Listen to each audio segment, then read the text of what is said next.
હું માનું છું કે શંકરાચાર્યો માણસ છે, માના કુખે જન્મેલા છે, પણ કમસે કમ એટલી રીતે તો એમની ટ્રેનિંગ, એમની તાલીમ એક ધર્માચાર્ય તરીકેની એટલી તો છે કે એ અહંકારથી પર રહી શકે, વ્યક્તિગત અહંકારથી.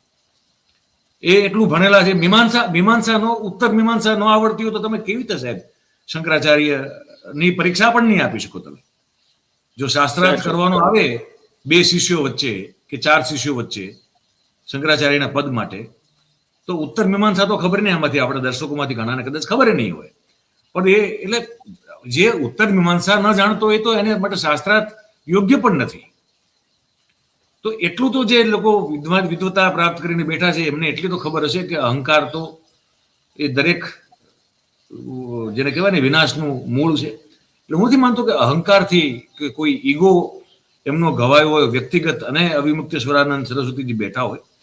હું એવું ચોક્કસપણે માનું છું કે એમને હવે એવું લાગ્યું હશે કે ધર્મ પરંપરા, મૂળભૂત સનાતન ધર્મ પરંપરાઓ પરના પ્રહારો હવે હદથી વધારે થઈ ચૂકેલા છે.